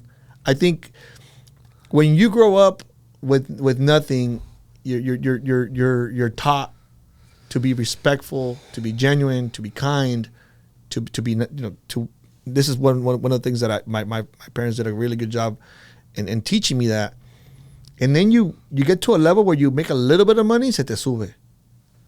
And that for me that's where it's like, okay, you're poor, financially speaking, and then you're rich, and you think that your shit don't stink, and then you get to a level of wealth. And that's where I feel like, when you get to those kinds of places and you're meeting these types of people, these people are inventors of this, inventors of that, actor here, actress there. They're at the top, and they're the nicest fucking people. They're the nicest people, and they don't just have one home. Like they have states everywhere. You're dealing with their state manager. They're dealing with the assistants. And when people have reached out, and I've had conversations with them where they say, Jose, like, I wish you were in New York. That fucking hits like lead, man. I'm like, oh my God. Like, these are high level individuals saying you got something special. So for me, I I want to be able to transmit that message to say, listen, like if you're in the same space, man, I could help you. You know, I want to see our people succeed. And if you already made the leap of faith of starting your own restoration company, like But how do we stop that crabs in a bucket mentality? Oh shit! How do you? That's stop? very common. Yeah. I think it's starting movements like we have. I think the empresarios becomes that it's there's the spearhead, right? It's what Ishmael is doing, and Ishmael is having classes and, you know, just talking to just regular HVAC guys, and now he's making a lot of his stuff in Spanish. So that way he's like, bro, I'm going to eliminate all the excuse making. You know, I'm going to go straight to you, and I'm going to give it to you the way you want it. That if you still don't fucking do it, it's on you. So I think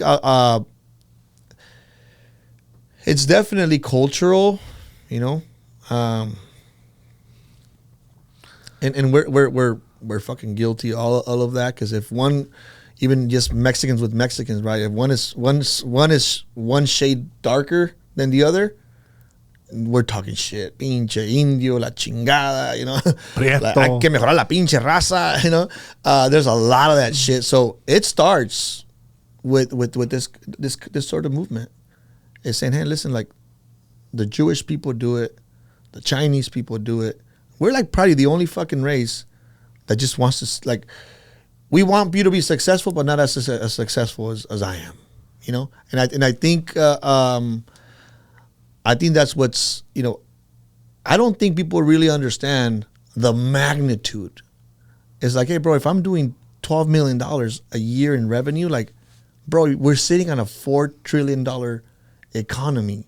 I'm not touching, like, I'm not even scratching any surface, man. Like, you know, and if you talk to Ish, like, you know, people, you know, I've already, like they've taught me a lot. When you're like, oh, I'm trying to expand into other states, or I'm like, bro, like LA's LA, like you're in a gold mine. It's a fucking gold mine, and if you're able to cater to those certain individuals, you'll be well off. You know, I always looked at LA as like the muddy field. Mm-hmm. Like, where do you want to practice? You know, like if you're playing soccer, where should you practice? You know, you do like the fucking Brazilians and you go practice at the beach. You know? Yeah. This is how you develop all that crazy fucking muscle, like even on your toes, you know? Like, the fuck? It's like, try running on a fucking beach, you know? Like, then you wonder why they have all those World Cups. Yep. Look at how they practice. Yep. And that is gold. You know, so for me, starting the company in LA with terrible traffic, terrible parking structures, terrible taxes, terrible people. Like, the people are fucking, they're dicks, huh? Yeah, they're that rich people that I'm talking about. It's like, they're just dicks. You know, they're grinders. They're grinding as much as there's levels of success. Correct. And I agree with you. It's like, you get the ones that have nothing and then become rich, and then they're dicks, and then there's levels to this shit. Yeah. And the wealthier somebody is, I think the nicer they are. Yep. The more chill they are. The more open they are. Yeah. The more they're willing to give you a hand. And it's those motherfuckers that are here that ain't even making money like that. Yep. Damn, I'm talking shit about influencers right now? Yeah. Fuck. I have 3.7 million followers, but I'm broke. It's like those are the motherfuckers that treat people like shit. Yep. Make that make sense. This shit's like, I'm not taking a jab at you, but I am. I'm sorry. You know, and it's like, no matter, no te cuesta nada to be a good person. Yep. To be an understanding person. No matter how much money you think you're making. No matter how much money you think you're making, there's somebody always making more. Yep. And it starts with rituals. You know, I think being nice, like, you know, like, it's in your first 20 minutes of your day. Like, if which right now we're going to go eat.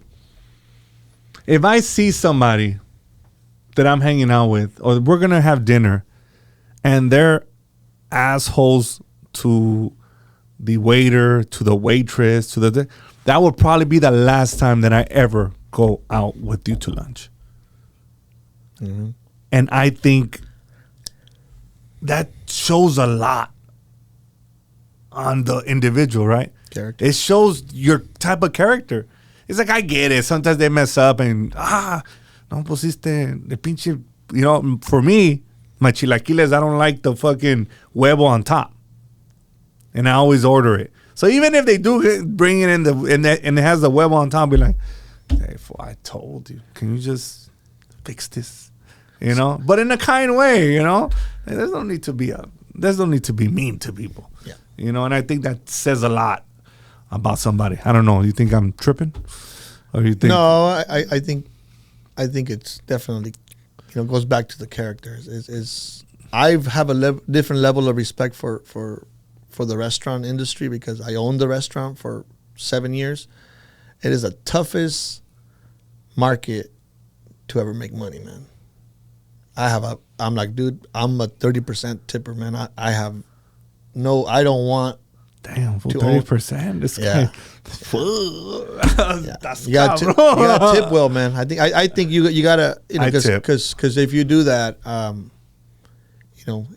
sometimes if you're smart, sometimes people, if you tip before, that's what I do, and that's when you're guaranteed an experience. I've tipped people where I'm like, hey, this is me and my girls' night out. Like we rarely go out and go to a bar and ambience. Like, here's the money because I already know I'm gonna drop $300-400. Like, here's the 30% up front, and they're like, let me set you up to the nicest table in the area, and that's kind of every time I get my True Bowl, so I'm shouting them out for free. That's right, good shit.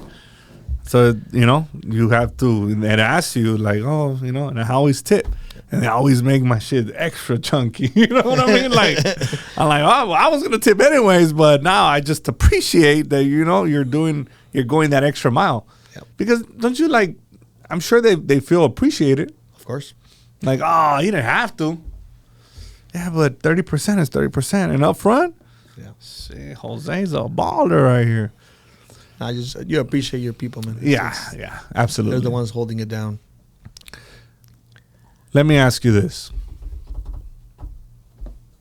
What has having money taught you?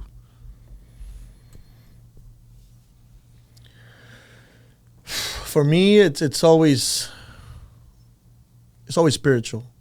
One thing you'll know about me is I'm very, very high on spirit.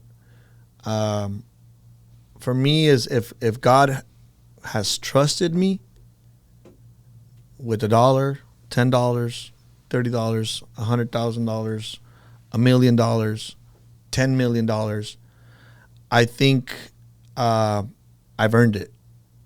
I think God gives you enough to say, "A ver, show me." Because you could give $10 out of 100, but I don't know if you could give $1 million out of 10 million. So always having the end in mind is saying, I've always had that fear. It's like, God, don't change me. That fear of like, am I gonna, like, I enjoy, playing cards. Like don't allow my days to be consumed of, playing cards and going to the World Series of Poker and spending $10,000 to enter. Like, I don't want to be that guy. So I've always had that fear. I don't do it for the money. I do it for, don't become a millionaire for the money. Become a millionaire for what it would make you be as a leader, as a human. Because it's when somebody could earn $1 million, it's like, well, that says a lot about you, man. Either you could duplicate your systems or your processes, and I see you delegating. That's why when you ask me, Jose, like, no, dude, like, all of my hats, I've handed them off, and I know how much I'm worth. I don't need to be told or reminded, like you're worthy. I'm like, no, bro, I know. Like, I handed off all those hats, and I know who those people that are wearing those hats are making good money, and So going back to the question again. What was the question again? I said, what has money taught you? It's taught me, I guess you have to be trusted with it. If you can't be trusted with it, it's like you're giving me a loaded gun. It's a big responsibility. A lot of responsibility, and you know, it comes in the form of a prayer, right? Like if you're talking to God and says like, you know, bless me, you know, with however many, you know, if I've been able to influence 50 something families, you know, and join this mission with me and be part of Celco. If your calling is for me to influence 500 people, and out of those 500 people, 500 families, and have it push in that direction, you know, let it be your will, man. Because, you know, and you know you're prepared, because I'm like, dude, I've been audited. And when you've been audited and you've come out of the audit paying the money, and then the second audit you get hit for $400,000 and you walk out of there with owing only them $27,000, that tells you your shit's tight. And for me, it's a testimonial that says, all right, dude, if you know how to deal with a business, if you know how to deal with numbers, getting jobs done with a profit, and you know how to deal with the profit margins, you're gonna be just fine.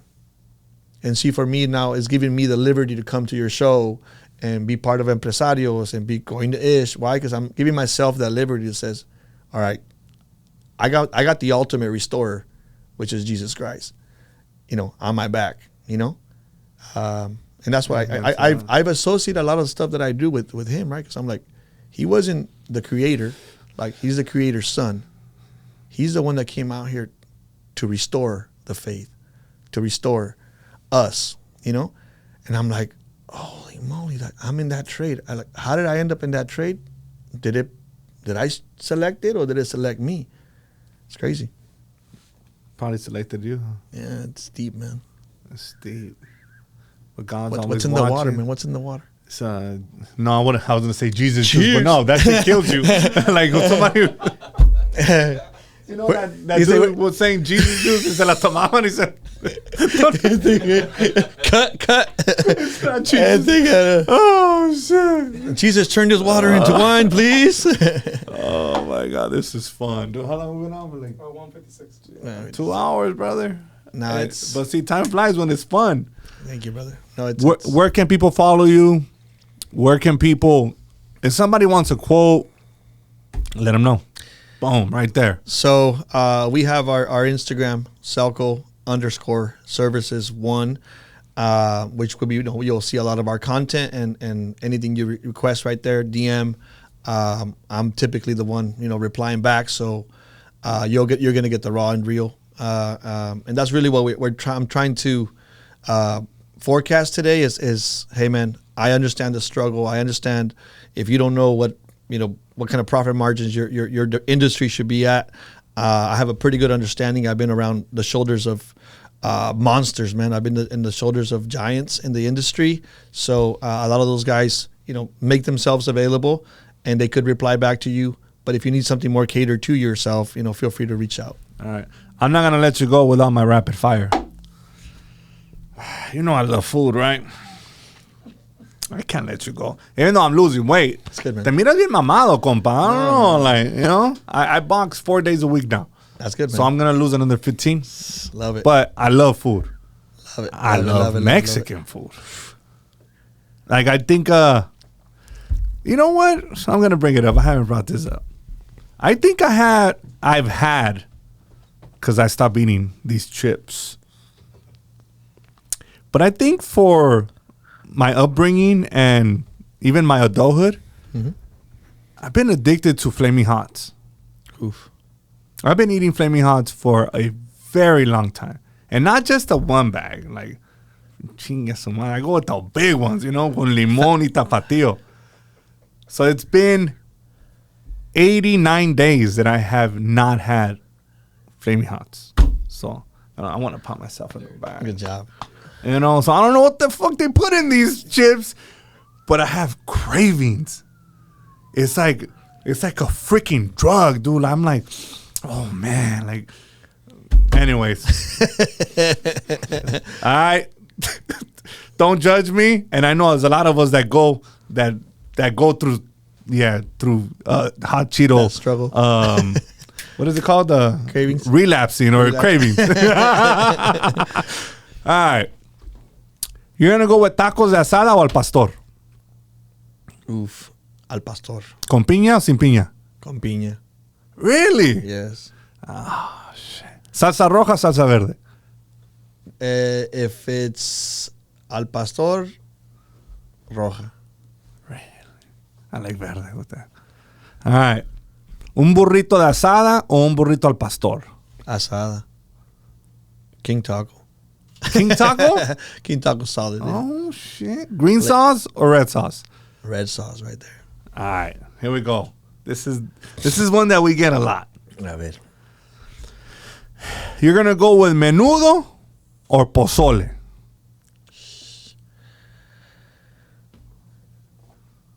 I crave pozole more than menudo. Yeah. What kind of pozole? Red or green? Red.